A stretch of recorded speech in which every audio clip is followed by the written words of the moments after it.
ఓం గం గణపతియే నమః. ఓం శ్రీ వరసిద్ధ వినాయక స్వామినే నమః. హలో అండి, అందరికీ నమస్కారము. Welcome back to our channel nicey world.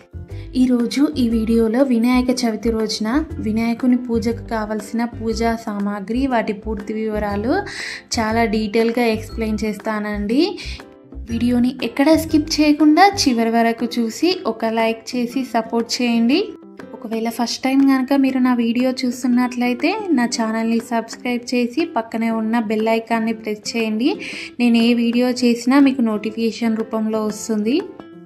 మనం ఇంట్లో ఎటువంటి వ్రతాలు చేసినా, పూజలు చేసినా మొదటగా ఆ విఘ్నేశ్వరునికి నమస్కరించే ఆ పనిని అనేది మొదలు పెడతాం.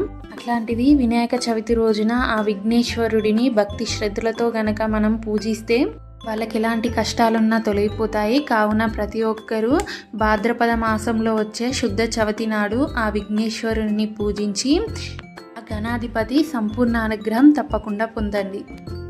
ఎటువంటి కంగారు లేకుండా వినాయకుని పూజ నిర్విఘ్నంగా జరగాలి అనుకుంటే ఒక 2 రోజుల ముందుగానే పూజా సామాగ్రిని సిద్ధం చేసుకోండి. ఆ రోజు ఎటువంటి టెన్షన్ లేకుండా ప్రశాంతంగా పూజ చేసుకోవచ్చు. ఆ రోజు మాత్రమే తెచ్చుకునేవి కొన్ని ఉంటాయి, అవి కూడా చెప్తాను. మన ఇంట్లో వినాయకుని విగ్రహాలు ఎన్ని ఉన్నా కూడా ఆ రోజు మాత్రం మట్టి వినాయకుడిని తెచ్చుకొని మాత్రమే పూజ చేసుకోవాలి. మనం గణేశుని ప్రతిమను కొనేటప్పుడు కొన్ని విషయాలు గుర్తుంచుకోవాలి. కూర్చొని ఉన్న వినాయకుని ప్రతిమను ఇంటికి తీసుకురావడం చాలా శుభప్రదమని చాలామంది చెప్తుంటారు.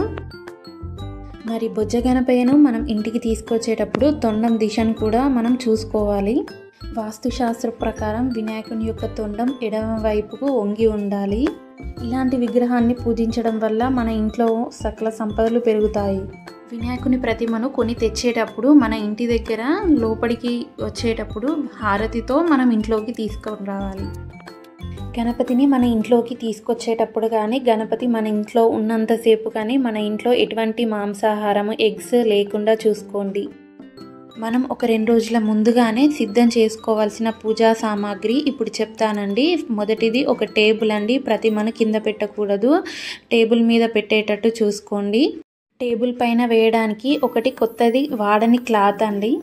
నెక్స్ట్ గణేశుని ప్రతిమ అండి. ఆ రోజు తేవడానికి వీలు కాని వాళ్ళు ఒక రోజు ముందుగానే తెచ్చుకోవచ్చు. వీడియోలో నా దగ్గర ఉన్న విగ్రహాన్ని జస్ట్ డెమో కోసం మీకు చూపిస్తున్నా అండి. నెక్స్ట్ గణపయ్య మెడలో వేయడానికి పూలదండ, ముత్యాల దండ, అలా మీ దగ్గర ఇంకేమైనా దండలు ఉంటే సిద్ధం చేసి పెట్టుకోండి. పూజలో గణపయ్యకి పత్తితో చేసిన వస్త్రం వేయాలండి. ఇది రెడీమేడ్గా కూడా దొరుకుతుంది, మీరు తెప్పించుకోవచ్చు. స్వామివారి పునర్జన్మకు కారణమైన ఏనుగులు గనక మీ దగ్గర ఉన్నట్లయితే వాటిని కూడా పూజలో పెట్టుకోండి. ఒకవేళ మీ దగ్గర లేనట్లయితే పూజకి తెప్పించుకోండి. గణపయ్యకు యాలకుల మాల వేస్తే చాలా మంచిదండి. 11, 21 అలా ఎన్నైనా కూడా మీరు యాలకులను మాలగా కుర్చి స్వామివారికి వేయవచ్చు. నెక్స్ట్ వినాయక వ్రతకల్పము బుక్ అండి. ఇది మనకు పూజా స్టోర్లో దొరుకుతుంది. ఒకవేళ మేము బుక్ చదవలేము అనుకునే వాళ్ళు ఫోన్లో పూజా విధానం వీడియో పెట్టి పూజ చేసుకోవచ్చు. నెక్స్ట్ స్వామివారికి కండువా, పంచ, మీరు తెచ్చే ప్రతిమ సైజుని బట్టి ఇవి తెచ్చుకోండి తప్పనిసరిగా. నెక్స్ట్ ప్రతి పూజకి అవసరమయ్యేవి తప్పనిసరిగా ఉండాల్సినవి పసుపు, కుంకుమ, బియ్యపిండి, గంధము, అక్షింతలు, వక్కలు, ఖర్జూరాలు, తెల్లపు దారం పిండ. ఇవన్నీ ఇంట్లో వాడినవి కాకుండా పూజ కోసం సపరేట్గా తెచ్చిపెట్టుకోండి. ఇవన్నీ కూడా లేవు, సరిపోలే అనకుండా కొంచెం ఎక్కువగానే తెప్పించుకోండి. ఆ రోజు వినాయకునికి జందం కూడా వేయాలి. పూజలో తప్పనిసరిగా పసుపు గణపతిని చేసి పూజ చేయాలి. నైవేద్యంగా సమర్పించడానికి బెల్లం కూడా మనం సిద్ధం చేసి పెట్టుకోవాలి. పూజలో పంచామృతాలు కూడా అవసరం వస్తాయండి. వీటిని కూడా సిద్ధం చేసి పెట్టుకోండి. ఆవు నెయ్యి, తేనె, చక్కెర, కొబ్బరికాయ వీటితో కూడా అవసరం ఉంటుంది. ఒకవేళ మీ దగ్గర గణపతి విగ్రహం కనుక ఉన్నట్లయితే వీటన్నిటితో ఆ రోజు అభిషేకం కూడా చేసుకోవచ్చు. స్వామివారికి నైవేద్యంగా సమర్పించడానికి అటుకులు, బెల్లము, పుట్నాలు ఇవి కూడా సిద్ధం చేసి పెట్టుకోండి. వీటితో పాటు ఆ రోజు చేసే కొన్ని వంటకాలు కూడా ఉంటాయి. బియ్యం కూడా కొంచెం ఎక్కువగానే తీసి పెట్టుకోండి.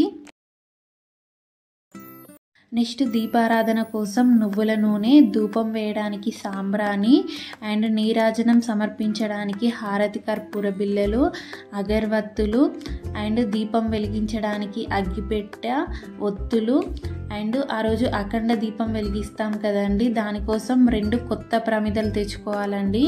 ఆ ప్రమిదలో వేయడానికి పెద్ద వత్తి అండి. ఒకవేళ వీలైతే మీ దగ్గర పత్తి కనుక ఉన్నట్లయితే మీరే చేసుకోండి. ఒకవేళ మీ దగ్గర లేనట్లయితే డైరెక్ట్ షాప్లో కూడా దొరుకుతుంది. మీరు ఎన్ని రోజులు గణపయ్యను ఇంట్లో ఉంచుకుంటారో అన్ని రోజులు ఈ అఖండ దీపాన్ని కూడా చాలా జాగ్రత్తగా చూడాలి. నెక్స్ట్ పూజలోకి విడి పూలు అండ్ పూలమాల కూడా కావాలి. నెక్స్ట్ ఆచమనం చేయడానికి 2 గ్లాసులు, 2 ఉద్దరి నీళ్ళండి. ఒకటి దేవుడికి అవసరం వస్తుంది, ఒకటి మనం ఆచమనం చేయడానికి. నెక్స్ట్ ప్రసాదం పెట్టడానికి బౌల్స్ అండి. నెక్స్ట్ నీరాజనం ఇవ్వడానికి స్టాండ్, గంట అండ్ అగరవత్తులు పెట్టే స్టాండ్. నెక్స్ట్ దీపారాధన కుందులు చిన్నవి అండ్ పెద్దవి అండి. మీ దగ్గర ఏవి ఉంటే అవి పూజకి సిద్ధం చేసుకోండి. నెక్స్ట్ కలశ స్థాపన కోసము రాగి లేదా వెండి చెంబు, దానిపైన పెట్టడానికి కొబ్బరికాయ, ఒక బ్లౌజ్ పీస్ అండి. మీరు ఇంట్లో చేసుకునే వేరే వ్రతాలు, వరలక్ష్మి వ్రతము, సత్యనారాయణ వ్రతం అలా చేసుకున్నప్పుడు కలశం కనుక పెట్టుకున్నట్లయితే ఈ పూజలో కూడా కలశం పెట్టుకోవచ్చండి. కలశం ఆచారం అని కొందరు అంటూ ఉంటారు, అలా ఏముండదండి, ఎవరైనా పెట్టుకుంటారు. ఎందుకంటే మనం ఇంట్లో సత్యనారాయణ వ్రతం చేసుకుంటాము, వరలక్ష్మి వ్రతం చేసుకుంటాము, గృహప్రవేశం చేస్తాము. అలాంటప్పుడు అందరూ పెడుతుంటారు కలశము, ఇక్కడ కూడా పెట్టుకోవచ్చు మనం. నెక్స్ట్ పూజలో కూర్చోవడానికి పీటలు, చాప అండ్ హ్యాండ్ టవల్ అండి. దీంతో అయితే చాలా అవసరం వస్తుంది, ముందుగానే పక్కన పెట్టుకోండి. నెక్స్ట్ డెకరేషన్కి సంబంధించి బ్యాక్గ్రౌండ్ షీట్ లేదా డెకరేషన్ ఐటమ్స్ మీ దగ్గర ఏముంటే వాటిని సిద్ధం చేసి పెట్టుకోండి. స్వామివారికి పూజలో పెట్టడానికి 5 రకాల పండ్లు. ఇంకా ఆ రోజు మాత్రమే తయారు చేసే నైవేద్యాల విషయానికి వస్తే స్వామివారు భోజన ప్రియుడు. ఉండ్రాళ్ళు, కుడుములు, జిల్లేడుకాయలు, పాల తలికలు, పాయసం, వడపప్పు, చలిమిడి, పులిహోర, పాయసం వంటివి. అందులో ముఖ్యంగా ఉండ్రాళ్ళు, కుడుములు, మోదకాలు అంటే మహా ఇష్టం. వినాయక చవితి నాడు ఆయనకి ఇష్టమైన నైవేద్యాలు సమర్పించడం వల్ల ఆయన ఎంతో సంతోషించి ఆయురారోగ్య ఐశ్వర్యాలను అనుగ్రహిస్తాడు. నియమనిష్టలతో పూజించడం వల్లనే కాదు, ఆయనకు ఇష్టమైన నైవేద్యాలను సమర్పించడం వలన కూడా గణేశుని ఆశీస్సులు మనపై ఎప్పుడూ ఉంటాయి. అయితే వినాయక పూజలో పూలు, పండ్లతో పాటు రకరకాల పత్రికలను కూడా చూస్తుంటాం. మొత్తం 21 రకాల పత్రాలతో వినాయకుడికి పూజ చేస్తారు. ఈ పత్రాలన్నీ గణనాథుడికి ఎంతో ప్రీతికరమైనవి. ఈ పత్రాలలో మొదటిది మాచి పత్రం అంటే చామంతి ఆకుతో, రెండోది బృహది పత్రం, ఇది చూడ్డానికి ముళ్ళతో ఉంటుంది, మూడోది మారేడు ఆకు, ఇది ఆ పరమశివుడికి ఎంతో ప్రీతికరమైనది, నాలుగవది దూర్వాయుగ్మం అంటే గరిక, ఇది విఘ్నేశ్వరునికి చాలా ప్రీతికరమైనది, ఐదవది దత్తూర పత్రం అంటే ఉమ్మెత్త, ఆరవది బదరీ పత్రం అంటే రేగు ఆకు, ఏడవది అపమార్గ పత్రం అంటే ఉత్తరేణి ఆకు, నెక్స్ట్ 8వది తులసి పత్రం, ఇది అందరి ఇళ్లలో ఉంటుంది, అందరికీ తెలిసే ఉంటుంది. నెక్స్ట్ 9వది దూద పత్రం అంటే మామిడాకు, ఇది అన్ని శుభకార్యాల్లో వాడుతూ ఉంటారు కాబట్టి అందరికీ తెలిసే ఉంటుంది. నెక్స్ట్ 10వది కరవీర పత్రం అంటే గన్నేరు ఆకు.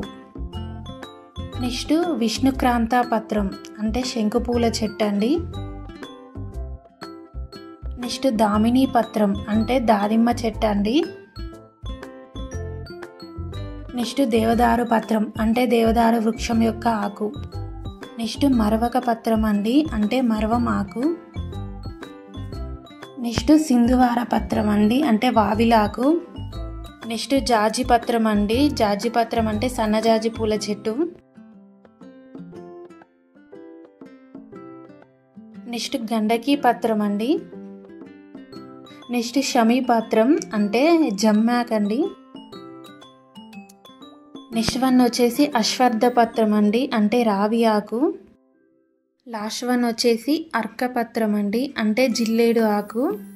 మొత్తానికి ఇవేనండి వినాయక చవితి రోజున వినాయకుడికి సమర్పించాల్సిన అతి ముఖ్యమైన పత్రాలు. జై బోలో గణేష్ మహారాజ్కి జై.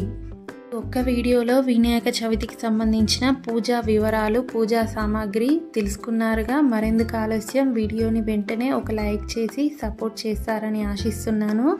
Thank you for watching.